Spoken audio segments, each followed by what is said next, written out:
Hey everybody, welcome back to my channel. My name is Zara and today I am going to be doing a review on Batman Year One by Frank Miller and David Mazzucchelli. This is one of the most iconic Batman stories ever written, and I don't use the word iconic loosely. Everybody throws that word around these days, but this one actually is iconic. Whether you're new to Batman or you're a long-time fan, this one is considered to be essential reading by many. And today I'm going to break down everything from the plot to the narrative style to the pacing and the characters, as I typically do. So let's jump into what this comic is actually about. So Batman Year One is exactly what it sounds like. It's a very gritty, grounded look at Bruce Wayne's first year as the Dark Knight. But it's not just his origin story, it also follows, at this point, Lieutenant Jim Gordon, as he is newly transferred to Gotham City. And he is essentially trying to survive in one of the most corrupt departments in the comics.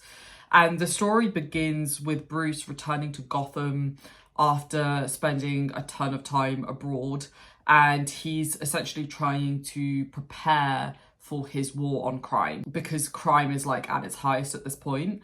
And at the same time, Gordon is facing a lot of abuse internally, and there's a lot of betrayal and Bruce brutality, and he's doing that obviously to maintain his integrity but also to protect his pregnant wife. Throughout this comic we see Bruce's earliest, often clumsiest attempts at vigilante justice, where it kind of gets to the point where he dons the cape and the mask. And at the same time we watch Gordon begin to understand that maybe Gotham actually needs somebody like Batman, even though that means that, you know, you kind of have this random guy running around doing things as he wishes.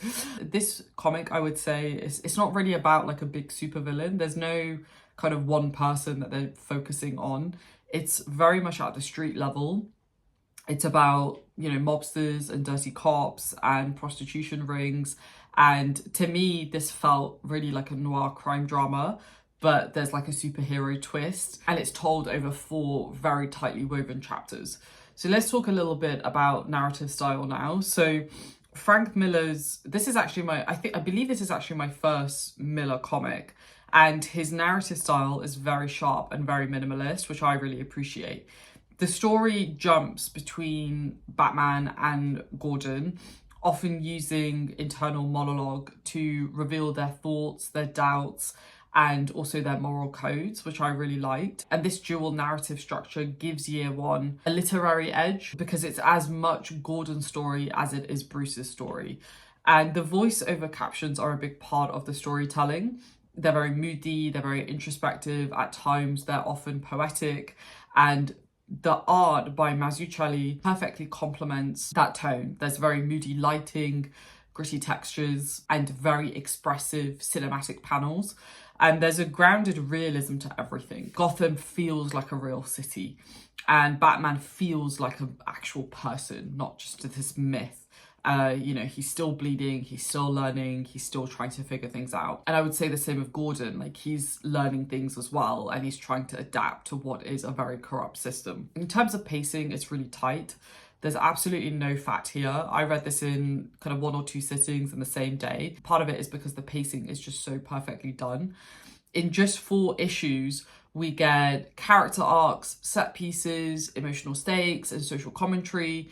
The story balances quieter character moments with bursts of really intense action. So as an example, we get Bruce's first failed attempt at crime fighting, or the dramatic climax at the end. But at the same time, it doesn't feel like it's rushing. So he somehow managed to get the balance really right. It's also worth noting that Miller uses time as like a really key function of how he tells the story. We see the months pass, the seasons change, and we see both Bruce and Gordon evolve as people. And that progression adds weight and also an element of realism to it that I haven't seen in some of the other comics that I have read. Let's talk about characters. So naturally, as I mentioned, we get 2 dual perspectives. We get Bruce Wayne, who is obviously Batman. In Year One, Bruce Wayne is incredibly raw. He's not the confident detective or invincible martial artist yet. He's still figuring out exactly what kind of symbol Batman needs to be, and watching him fail and also learn gives the story real emotional depth. And I also actually think that really grounds the character. Like, I think we can all probably relate to Bruce's early struggles, even though we're not vigilantes fighting crime. Like, I think that idea of like learning through failure is something that is universal. We also have Jim Gordon, and I actually really like this portrayal of Jim Gordon. I just, you know, he's smart, he's tough, he's incredibly morally complex. He's fighting for justice in a city that punishes you for doing the right thing, and his personal struggles add an extra layer to that because there is, you know, tension in his marriage, there's temptation around him, and that makes him incredibly human and incredibly flawed. We also get a brief introduction to Selena Kyle in this comic, who, as many of you will know, is Catwoman, and she's very much a side character here, but she is still quite compelling in my opinion.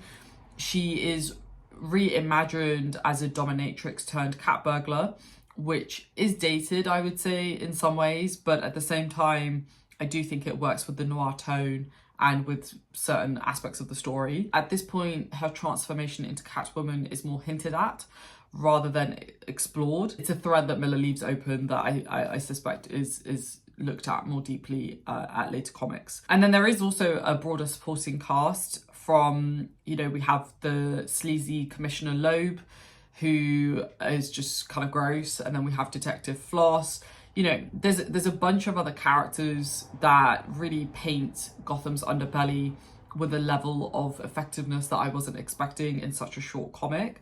But the city feels alive and everybody has blood on their hands. Let's talk about themes. As you would expect, Batman Year One is loaded with themes, and these are all timeless and they will never not be relevant. Corruption is obviously a big aspect of this comic. Gotham is completely rotten to the core.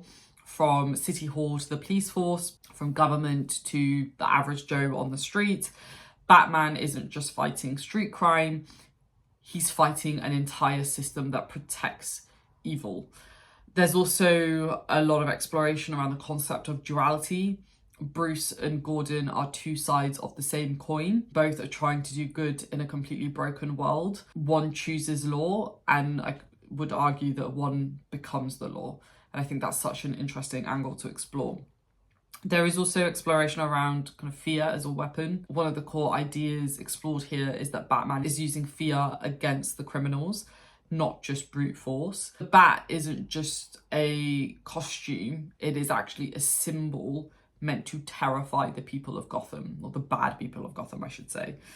And then another aspect I would say that's kind of connected to this is the idea of rebirth. This comic is about beginnings, it's about trial and error, it's about learning through failure. I think this comic does a really good job of reminding us that heroes aren't perfect and they are forged through pain, mistakes, and perseverance, which is again something that I really enjoyed.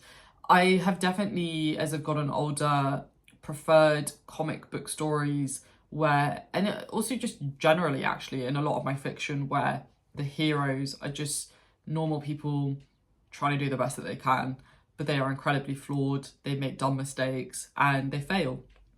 Because in reality, that's how everybody is. I particularly like it when that's represented in a superhero. And that's why I think I've always liked Batman as a superhero, because he doesn't have superpowers or anything like that, right? He's just a normal guy who is using his kind of privilege, I guess, the money that he has, to fight what is an incredibly corrupt and evil system. And I like seeing the very human struggles that he goes through, rather than more like meta struggles that you would expect kind of superheroes and gods to go through. So it's very rooted in reality, despite this being a superhero comic book. Overall, I absolutely love this comic. I think I mentioned in my wrap up, I gave this 5 stars because it was just so perfectly done. It's not just a superhero comic, it's a noir thriller, a character study, and it has a lot of social commentary in it as well.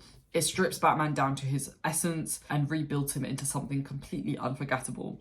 I think if you are somebody who likes comics, you probably read it anyway. But if you haven't, definitely pick it up because I think you'd love it. If you're somebody who is maybe new to the medium, like I haven't read a ton of comics, but the ones that I have read, I've actually really enjoyed for the most part.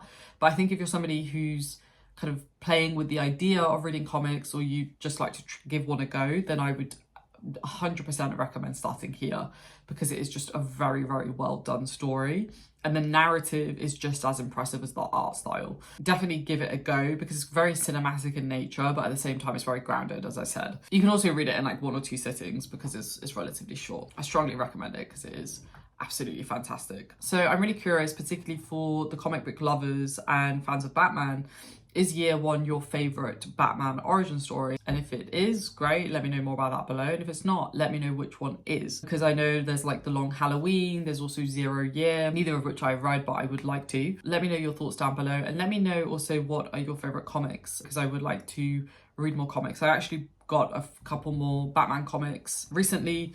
I have a ton on my list. Maybe I'll do a video actually on the comic books that I already own and that I'm planning to read, you know, over time. Let me know if that's of interest, but I'm always curious to hear your guys' thoughts as well, so let me know down below in the comments. So that's it, folks. A bit of a different one for me. I don't typically review comics, but I think this is such a tightly woven story that I think even those of you who don't necessarily read comics frequently, I think you'd really enjoy it. So thanks for watching. If you like this video, please do give it a thumbs up, and I will see you in my next one. Stay safe, everybody, take care, and I'll see you very, very soon.